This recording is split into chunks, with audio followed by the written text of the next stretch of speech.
그일라의 교훈이란 제목으로 함께 하나님 말씀을 나누겠습니다. 누구인지는 정확히 모르지만 어떤 사람들이 다윗에게 한 가지 급박한 소식을 알려주었습니다. 그것은 그일라가 큰 위기에 빠져 있다는 소식이었습니다. 이웃나라 블레셋이 그일라의 타작마당을 탈취하고 있다라고 하는 소식이었습니다. 이 그일라는 예루살렘으로부터 남서쪽, 그러니까 블레셋 가까운 지역에 변방에 있는 한 지역이었습니다. 유다 소속이었죠. 유다 지파 소속인 다윗은 유다 지파 소속인 그일라에서 발생한 위기를 듣게 되었습니다. 타작마당이 탈취되고 있다라고 하는 것은 한 해 농사가 다 잃게 되었다라고 하는 엄청난 타격을 입고 있다라고 하는 표현이라고 할 수 있습니다. 이 소식을 듣게 되었을 때 다윗은 여호와께 물었습니다. 내가 가서 이 블레셋 사람들을 칠까요? 그러자 하나님께서 다윗에게 말씀하시기를 블레셋 사람들을 치고 그일라를 구원하라, 이렇게 하나님 말씀으로 응답을 해 주셨습니다. 다윗이 이 소식을 들었을 때에 그냥 자기 생각으로 또 자기 상식으로 판단하지 않고 하나님께 물었습니다. 하나님, 이 일을 듣고 외면할 수 없을 것 같은데 어떻게 하는 것이 좋겠습니까? 이렇게 물었습니다. 우리가 잘 아는데 다윗은 지금 도망자 신세였습니다. 왕 사울이 자기를 언제든지 발견하면 고발 조치하도록 했고, 또 사울이 직접 발견하게 된다면 죽이려고 했던 그런 아주 위험한 때였습니다. 그렇지만 다윗은 자기가 들었던 소식에 대하여 외면하지 않고 이웃의 아픔을 외면하지 않았습니다. 그냥 참 안 됐다, 한번 눈물 흘려주고 그걸로 그쳐버린 것도 아니었습니다. 이 사실에 대해서 자기가 어떻게 반응을 해야 될 것인가, 하나님께서 자기에게 구체적으로 해야 될 것이 무엇이 있을까, 이런 것을 생각하며 하나님 앞에 기도하는 것이죠. 블레셋 사람들을 치리까. 만약에 이런 일들이 사울에게 알려진다면 이 다윗은 굉장히 어려운 처지에 빠질 수 있었습니다. 그럼에도 불구하고 다윗은 이웃의 아픔을 외면하지 않았습니다. 그가 하나님으로부터 기름 부음을 받고 장차 이스라엘의 지도자가 될 것을 알았기 때문에 그 지도자로서의 일이라고 하는 것은 자기가 평안할 때 정말 그런 자리가 어떤 명분이 분명하게 주어졌을 때 해야지, 지금은 내 목숨 구하는 것이 우선이다 라고 그렇게 생각을 하면서 지도자로서의 부름을 외면하지 않았습니다. 이웃의 아픔을 미루지도 않았습니다. 조금 이따 하자라든지 다음 기회가 또 이런 기회가 생기면 하지, 이런 식으로 미루지도 않았습니다. 그래서 하나님 앞에 기도하는 것이죠. 하나님, 블레셋 사람을 치리까? 그래, 쳐라. 그리고 그일라를 구원하라. 하나님 응답을 해주셨습니다. 이제 밑에 부하들에게 이야기를 했겠죠. 하나님이 이렇게 말씀하셨고 그일라를 치라 한다. 자, 우리 그일라를 치러 가자 그랬을 것입니다.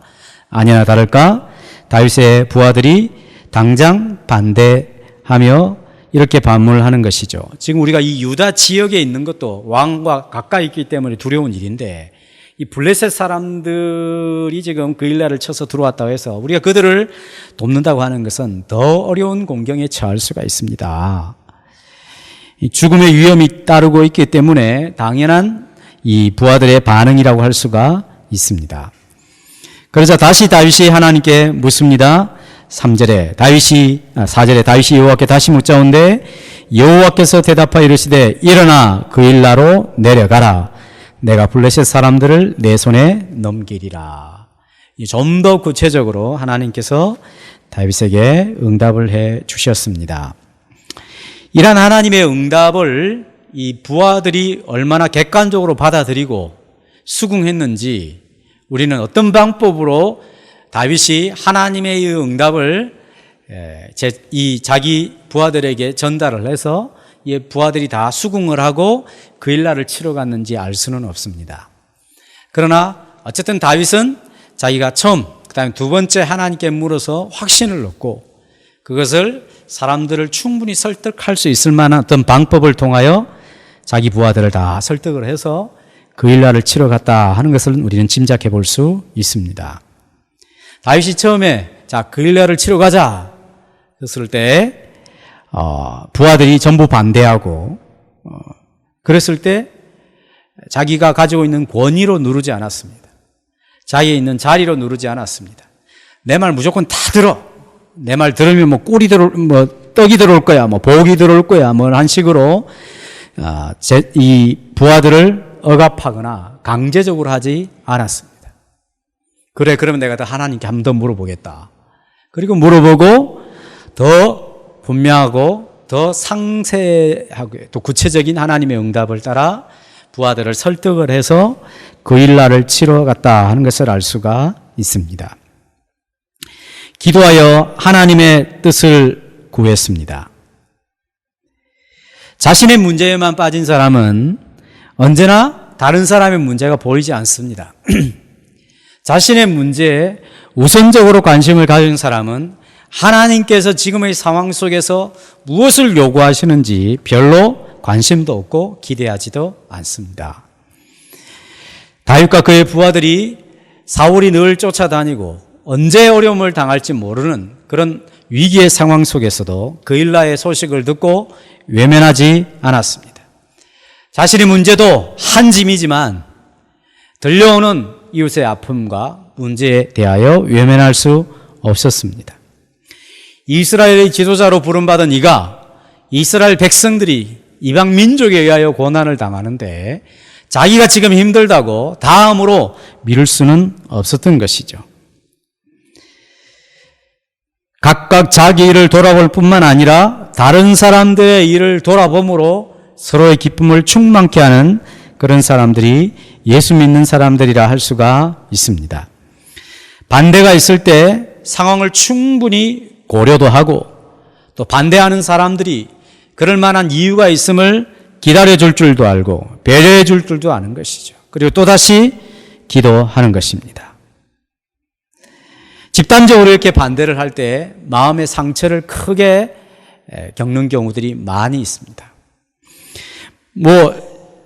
금방금방 이게 한 절 한 절 아무런 어떤 정서적인 표현들이 나와 있지 않기 때문에 그냥 쉽게 넘어갈 수 있지만 집단적으로 반대해 보십시오. 그러면 갑자기 지도력이 흔들거리고 자기 권위가 굉장히 위태로운 것 같은 느낌이 들 수 있습니다. 그리고 자기를 굉장히 싫어하구나. 이 공동체가 나를 미워하고 있구나. 이런 생각을 묵상하게 되면 마음의 상처가 나는 것이죠. 우리가 그런 위치나 그런 경험을 하게 되었을 때 공감할 수 있는 그런 부분입니다. 이번에 무슨 구체적인 내용은 잘 모르지만 한 당에서 지도자가 막 집단적으로 30명이 막 반대하고 그러니까 나 탈당하겠다 이렇게 했다가 다시 들어왔지 않습니까? 그런 일은 우리가 살아가는 세상에서 늘 일어날 수 있는 일이라 할 수 있습니다. 그럴 때 상처받고 서로 이렇게 마음에 등을 돌리고 또 대화를 하지 않게 되고 이러면 사실은 그렇게 심각한 상처를 주고받고 할 일이 아닌데 서로 대화를 하지 않고 등을 돌리고 말을 하지 않게 되면 참 돌이킬 수 없는 관계가 되고 마는 것이죠. 다윗은 그러냐? 그럼 내가 하나님 앞에 더 기도해 보겠다. 기도하고 응답을 받고 설득하고 그렇게 해서 공동체가 함께 움직일 수 있는 방법을 선택했던 것입니다. 하나님의 뜻이 한번 우리에게 분명하게 정해졌으면 그러나 그 이후에 시간이 경과될수록 더욱 그것이 마음 가운데 확신이 차오르고 환경이나 여러 가지 것들이 변화되어서 하나님의 뜻이 이루어질 수 있도록 하신다는 사실을 우리가 꼭 기억해야 합니다. 당장 하나님의 뜻을 실현할 수 없는 때가 되면 잠깐 기다려주고 또 다른 사람들이 충분히 이해할 수 있을 때까지 기다려주는 것도 지혜로운 방법이라고 할 수가 있습니다. 자기 혼자 하나님의 뜻을 받았다고 해서 다른 사람이 다 반대해도 나는 하나님의 길을 가리라 하면서 막 고집스럽게 설득도 하지 않고 충분히 공감도 하지 않고 그렇게 하는 것은 특별한 경우이고 대부분은 하나님께서 함께 가기를 원하시는 것이죠. 자, 그래서 드디어 그일라에 가서 블레셋 사람들을 치고 그들의 손에서 그일라 백성들을 다 구원하는 그런 놀라운 전승을 하게 되었습니다. 이제 이 그일라는 아마 이렇게 성이 이렇게 쳐져 있고 거기에 성문이 있고 이랬던 것 같아요. 누군가가 사울에게 다윗이 그일라 성에 있다고 하는 소식을 알려주었습니다. 사울에게는 굉장히 좋은 소식이었습니다. 넓은 들이나 광야면 뭐 어디로 도망갈지 모르기 때문에 잡기가 힘든데 이거는 뭐 도망갈 수 있는 곳이 없는 거죠. 앞에 딱 성을 지키고 있으면 더 이상 도망갈 수 없기 때문에 독 안에 든 쥐와 같다 이렇게 생각을 했던 것 같습니다. 그래서 사울이 이런 말을 합니다. 7절에 하나님이 그를 내 손에 넘기셨도다. 그가 문과 문빗장이 있는 성읍에 들어갔으니 갇혔도다 하고 이제 군사를 불러 모아 그일라로 내려가는 중이었습니다. 사울은 다윗이 그일라 성에 있는 것이 하나님께서 자기에게 다윗을 잡을 수 있는 기회로 허락해 주신 것으로 고백하고 있는 것이죠. 사실 사울은 하나님이 다윗의 편이 되고 장차 다윗을 이스라엘의 왕으로 세우실 것을 알고 있었습니다. 그럼에도 불구하고 다윗을 잡으려고 하는 그런 마음이 가득했기 때문에 이런 상황을 듣게 되었을 때 하나님의 뜻이다. 하나님께서 자기에게 주신 기회다. 이렇게 생각을 하는 것이죠. 신앙생활은 언제나 자기 중심에서 하나님 중심으로 중심 이동이 있어야 합니다. 내 고집과 내 본성의 중심에서 성령의 중심으로, 말씀의 중심으로 그런 중심 이동이 있어야 신앙생활이 본격적으로 시작되는 것이죠. 이런 신앙생활이 자기 중심으로 되어 있는 그런 체계에 있어서는 결코 하나님의 선하신 뜻을 받아들일 수도 없고 하나님의 거룩함을 이루어 드릴 수도 없습니다. 자기 중심에서 벗어나야 됩니다. 이런 자기 중심에서 벗어나지 않게 되면 아무리 어떤 은혜를 입고 또 경험했다 할지라도 그것은 그냥 예를 들면 씻지 않는 더러운 몸에 깨끗한 옷을 입히는 것과 같습니다. 하나님의 뜻을 운운하면서 사울은 자기 중심에 빠져 있다라고 하는 것을 분명하게 알 수가 있습니다. 어떤 사람은 자신을 희생하고 자신이 손해를 당하면서 다른 사람을 세우는 사람이 있습니다. 그러나 어떤 사람은 다른 사람의 희생과 다른 사람의 수고를 담보로 자기 자리를 지키고 이득을 보려고 하는 사람이 있습니다. 다윗은 자기를 희생하며 자기가 손해를 보고서라도 그일라 백성을 구원하려고 했던 사람이었습니다. 그러나 사울은 다른 사람의 희생과 수많은 사람들의 땀과 수고를 담보로 자기 자리를 지키고 이득을 보려고 했던 대표적인 사람이라 할 수 있습니다. 신앙생활에는 언제나 희생과 손해를 감내하면서 다른 사람을 세우기 위하여 살아가는 그런 중심이동이 있게 될 때에 바른 신앙생활을 한다라고 할 수가 있습니다. 사울의 공격 소식을 들었던 다윗은 다시 하나님께 물었습니다. 6절에 아히멜렉의 아들 아비아달이 그일라의 다윗에게로 와서 에봇을 가져왔어요. 에봇은 대제사장이 입는 옷이죠.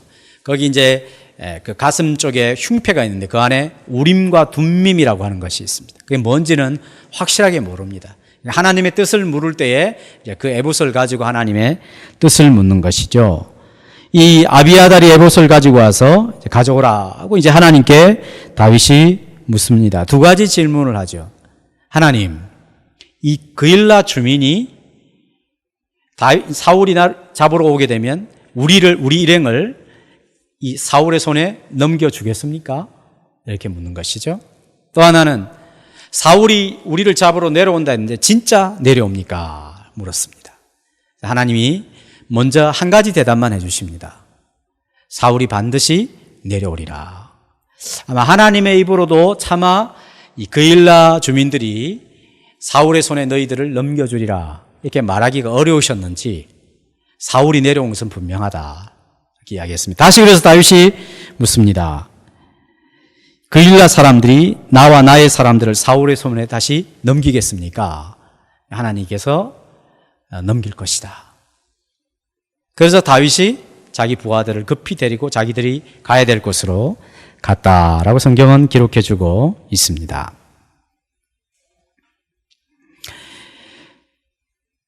그일라 사람들은 다윗에게 갚을 수 없는 은혜를 받은 사람들입니다. 거의 죽을 뻔했는데 살아났습니다. 한 해 동안 수고한 모든 자기들의 생계의 필수품들을 다 잃을 뻔했는데 다시 다 찾게 되었어요. 얼마나 그 일에 대하여 감사했겠습니까? 평생 잊을 수 없는 은혜를 이 그일라 주민들이 다윗과 그 일행을 통하여 경험을 하게 되었습니다. 그런데 사울이 다윗과 그 일행을 잡으러 오게 되었을 때 그일라 주민들이 이 자기에게들에게 큰 은혜를 베푼 이 사람들을 넘겨주겠다는 것입니다. 그런 배신을 하겠다는 것이죠. 이 사람들이 하나님이 그것을 가르쳐 주셨습니다. 물론 여기도 다윗이 그 일에 대해 얼마나 괘씸했는지 그일라 주민들이 어떤 마음을 품고 있는지 이런 것들에 대해서는 상세하게 기술되어 있지 않지만 함축적으로 표현되어 있는 성경을 통하여 우리는 얼마든지 충분하게 상상할 수 있는 부분들이 있다고 생각합니다.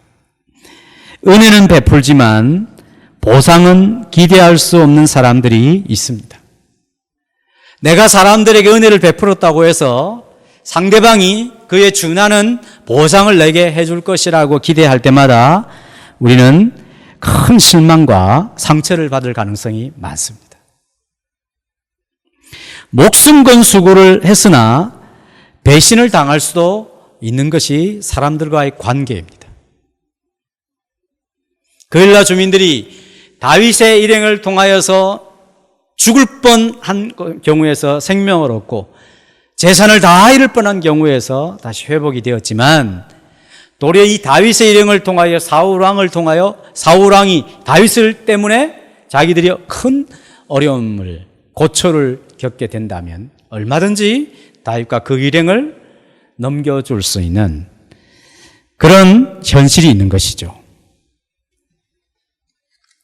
그래서 우리가 이 땅에서 우리의 희생과 우리의 수고를 통하여 다른 사람을 세우고 또 소위 다른 사람들에게 은혜를 베풀 기회가 있어서 정말 손을 내밀어 은혜를 베풀었다 할지라도 사람들로부터 동일한 보상이나 어떤 정말 값진 어떤 보상이 있을 것을 기대해서는 상처받을 수가 있습니다. 그냥 은혜 베푼 것은 베푼 것으로 생각을 하고 될 수 있으면 잊어버릴 수 있다면 차라리 잊어버리고 사는 것이 좋겠습니다. 근데 그게 잘 안 됩니다. 거꾸로 되게 우리는 내가 베풀었던 은혜는 너무나 기억이 잘 나고 내가 받았던 은혜는 다 잊어버리고 그런 경우들이 많죠. 며칠 전에 어떤 TV에서 장경동 목사님이 했던 이야기가 있었죠. 자기가 누군가에게 뭔가 좀 베풀었다라고 좀 생각을 하면 베풀었다 생각한다면 자기가 누군가의 은혜를 조금 받았다 생각하면 많이 받은 걸로 생각해라. 자기가 뭔가를 많이 베풀었다고 생각하면 내가 조금 베풀며 살았다고 생각해라. 그런 말씀을 하셨어요. 저도 오늘 이제 우리 작은 놈 아침에 태워다 주고 오는데 제가 옛날에 누군가의 뭔가를 이렇게 베풀었던 기억이 갑자기 탁 튀어나오더라고요. 그 사람 그 기억하고 있나? 요즘 전화도 한 통 나한테 안 하던데 이런 생각이 들더라고요. 묵상하려고 했던 것이 아닌데 그 잊어버려야 되는데 어떻게 깊이 새겨져 있는지. 사실은 받았던 은혜들이 굉장히 많죠. 그래서 혹시 우리의 마음 또 우리의 생각 속에 내가 과거에 베풀었던 은혜가 있으면 그랬는가 보다. 아유 참 그때 좋은 일 했네. 이걸로 그치고 말아야지. 그 사람을 통해서 어떤 보상을 자꾸 기대하게 되면 실망할 가능성이 많습니다. 도리어 내가 뭔가를 베풀 수 있고 내가 가지고 있는 어떤 힘과 내가 가지고 있는 무엇을 가지고 누군가를 도와줄 수 있는 것이 참 감사했구나, 이렇게 생각하는 것이 훨씬 좋습니다. 그래서 사람들에게 거는 기대는 많이 줄이는 것이 좋습니다. 그러나 하나님을 향해서는 기대하는 것이 좋습니다. 무슨 말이냐면 하나님은 내가 하는 일에 대하여 반드시 보상하신다, 이렇게 생각하는 것이 좋습니다. 불의를 행하는 사람은 불의의 보응을 받으리니 주는 외모로 사람을 취하심이 없다 그랬습니다. 무슨 일을 하든지 마음을 다하여 주께 하듯 하라, 사람에게 하듯 하지 말라. 왜냐하면 우리는 주 그리스도를 섬기고 그로부터 기업을 받기 때문이라 말씀하시죠. 하나님은 우리의 모든 동기와 우리가 하고 있는 모든 행동을 다 살펴서 아시는 분이기 때문에 우리가 하고 있는 일에 대하여 반드시 보상하시는 분이십니다. 하나님을 향하여 우리가 신앙생활을 하는 사람으로서 하나님 앞에서 하나님을 대하여 하나님과 관계하여 신앙생활을 하고 말을 하고 행동을 하고 섬기고 희생하고 수고하고 살아갈 때에 하나님은 그 일에 대하여 반드시 보상해 주시는 분이십니다. 예수님이 기도에 대하여 교훈을 가르치실 때도 자, 바리새인들을 봐라. 이 사람들은 사람들에게 기대를 하면서 종교생활을 하지 않느냐. 그래서 사람들에게 기대하는 것이 있기 때문에 항상 사람들의 눈에 띄어야 되는 것이죠. 사람들의 눈에 띄어야 되기 때문에 어디로 가냐 하면 사람들이 많이 모이는 곳에 가는 것입니다. 시장으로 가고 사람들이 몰려있는 그곳에서 손을 들어 기도하고 거기서 나팔을 불면서 나는 이런 구제를 한다라고 하고 그래서 사람들로부터 칭찬을 받고 사람들로부터 보상을 받는 것이죠. 하나님께로부터는 전혀 보상을 못 받는 사람들이죠. 그래서 예수님이 교훈하시기를 은밀히 계신 하나님께 은밀한 장소에서 기도하라. 그러면 하늘에 계신 하나님께서 너를 은밀하게 보시고 그분이 너에게 갚아 주실 것이다 말씀하시는 것이죠. 우리는 사람들로부터 받는 것을 기대할 것이 아니라 하나님으로부터 보상을 받으려고 하는 진실한 신앙의 태도를 가지고 하나님을 섬겨야 될 줄로 믿습니다. 다윗이 이제 사울의 낯을 피하여 갔는데 14절에 보니까 다윗이 그 이후에는 광야 생활을 하고 있다는 것을 알 수 있습니다. 다윗이 광야의 요새에도 있었고 또 10광야 산골에도 머물렀으므로 사울이 매일 찾되 하나님이 그를 그의 손에 넘기지 아니하시니라. 다윗이 광야에서 피신 생활을 할 때에 그 피신에 대하여 성경은 신학적으로 해석해 주고 있음을 알 수 있습니다. 다윗이 굉장히 탁월한 꾀가 있어서 사울의 낯을 피할 수 있었다라고 말하지 않습니다. 다윗은 너무나 운이 좋아서 항상 그때마다 참 신기하게 사울의 위협 속에서 피했다라고도 말하고 있지 않습니다. 부하들 중에 똑똑한 친구들 또 약삭 빠른 친구들이 많이 있고 그 부하들의 도움을 얻어서 다윗이 어려움에서 벗어났다라고 말하고 있지도 않습니다. 하나님이 그를 그의 손에 넘기지 아니하시니라. 이것이 다윗이 광야 생활을 통하여 배운 것이었습니다. 물론 어려움이 없었던 게 아니죠. 이 감정적으로 너무나 압박과 고통을 느끼던 경우들이 많이 있었습니다. 정말 죽을 지경이었습니다. 그런데 하나님이 다윗을 사울의 손에 넘기지 아니한 것입니다. 그래서 다윗은 자기가 이런 일을 경험할 때마다 이렇게 고백을 했습니다. 대표적인 고백이 시편 40편 2절이죠. 한번 같이 읽어보겠습니다. 화면을 통해서 시작. 나를 기가 막힐 웅덩이와 수렁에서 끌어올리시고 내 발을 반석 위에 두사 내 걸음을 견고하게 하셨도다.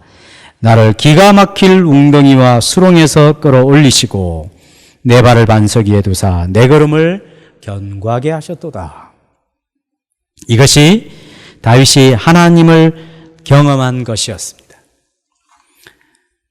다른 시편에는 내가 하나님을 아는 것, 하나님의 말씀을 경험한 것, 하나님을 체험한 것이 내 재산이라. 내 재산이라. 그것은 자신이 가지고 있는 지위와 자신이 가지고 있는 모든 소유보다 더 귀한 재물과 같이 여겼습니다. 하나님 백성에게 있어서 가장 복된 일은 하나님을 경험하는 것이죠. 너무나 생생하게, 너무나 현실적으로, 너무나 구체적으로 하나님을 경험하는 것입니다. 그것이 하나님 백성에게 있어서 가장 큰 복이라고 할 수가 있습니다. 다윗이 모든 광야 생활을 통하여서 은둔하며 피할 수 있었던 것은 하나님께서 그를 보호하셔서 사울의 손에 넘기지 아니하시고 건져주신 은혜 때문이다 라는 것입니다. 이런 말씀들을 다윗의 경우를 통하여 기록으로 남기는 것은 이 땅에 광야를 살아가는 하나님의 백성들에게도 이렇게 하나님의 손길이 적용되고 있음을 가르쳐 주는 것이죠.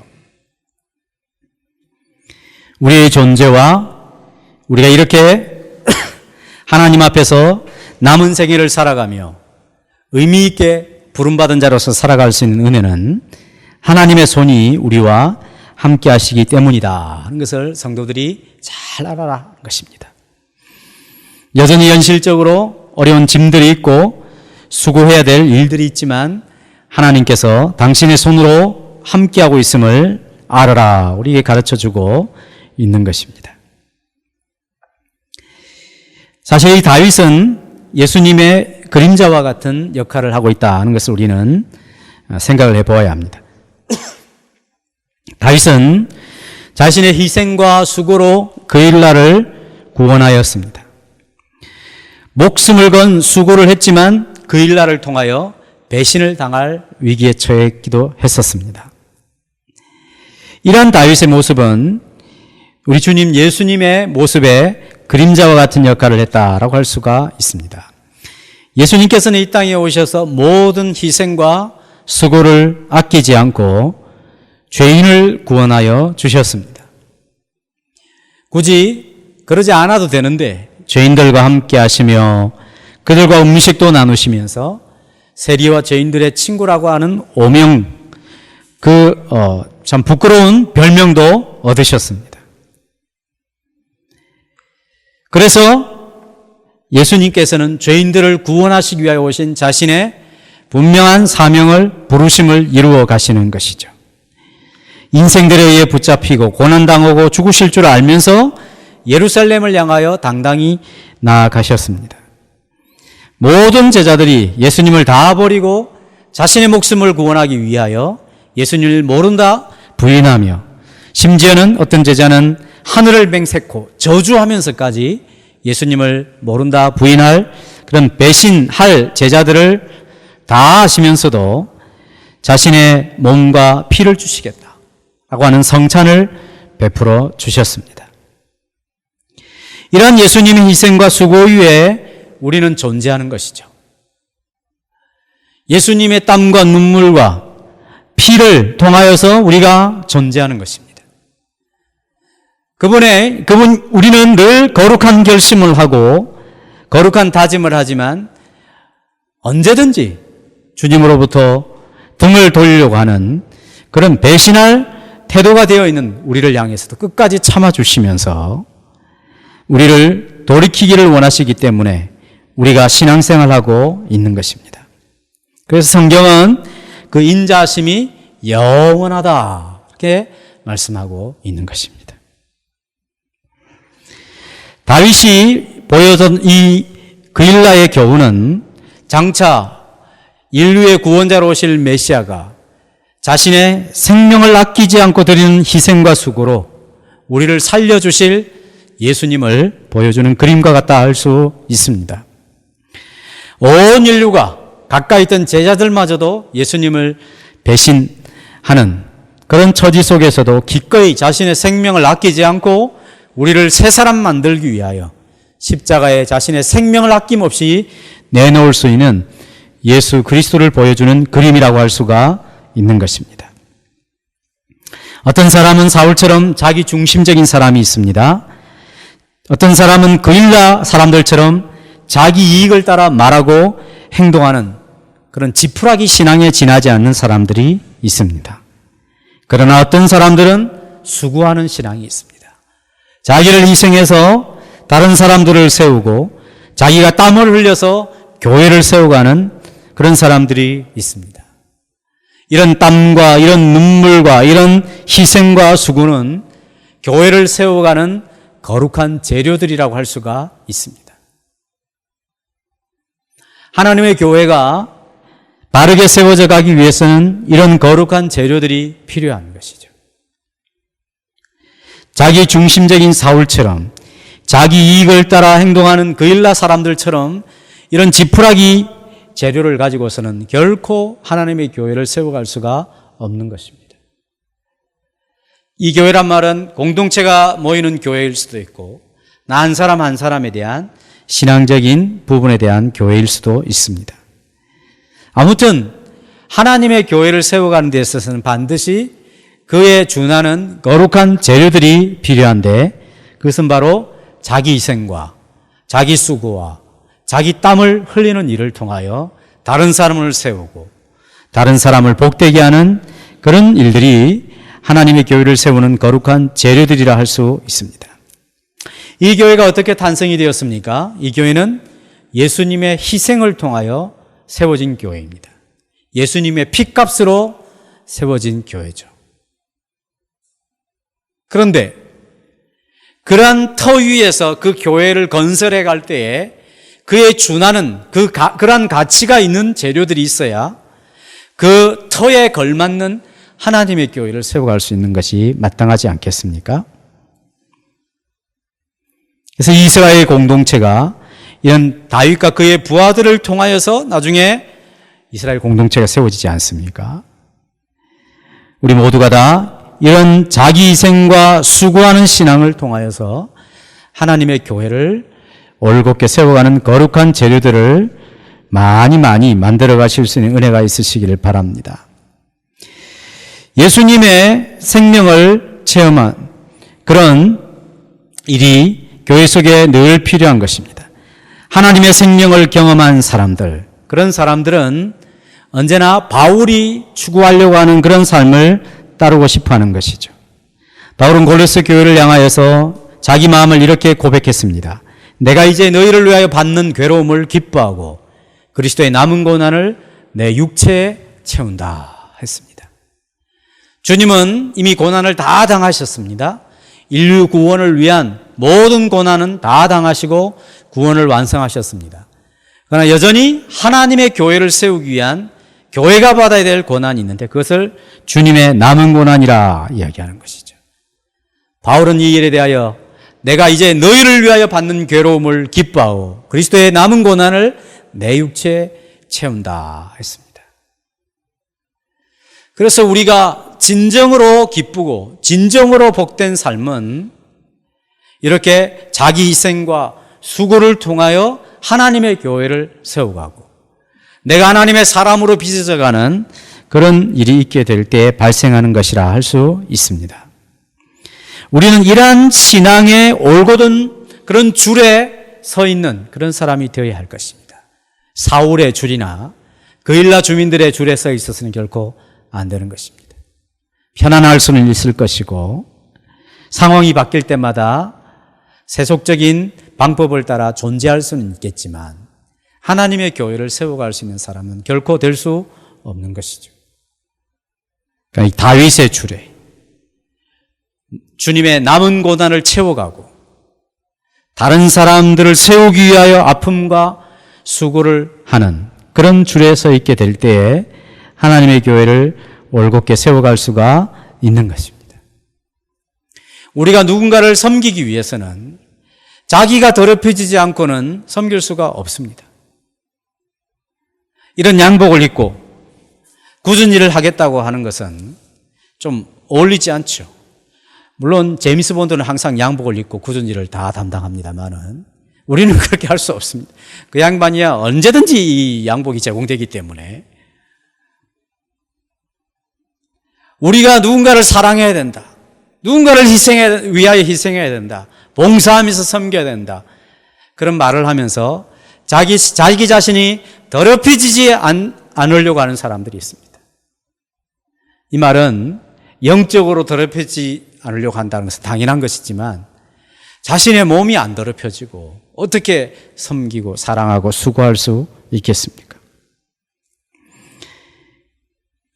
일신의 안일과 자기 유익에 따라 움직이는 신앙이 아니라 예수님 자신이 희생하셔서 교회를 세워주신 것 같이 우리 모두 그리스도를 따르는 올곧은 신앙인으로 한 생애를 살아가는 은혜가 충만하시기를 주의 이름으로 축복합니다. 찬양하겠습니다.